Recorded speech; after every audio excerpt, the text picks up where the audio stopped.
কক্সবাজার সমুদ্র বিচে আহিয়ান ইসমাইল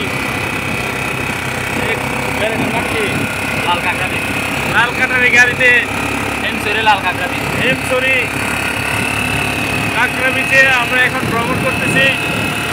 পিছনে আছে আহিয়ান, অনেক ভালো লাগতেছে। কেমন লাগছে আহিয়ান ইসমাইল, কেমন লাগছে? আর কি কি ভ্রমণ করবা?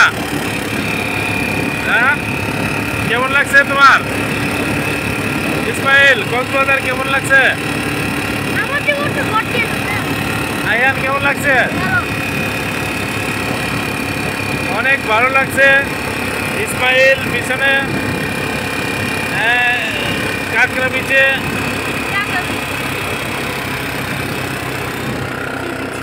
সি বিচের সৌন্দর্যটাই আলাদা।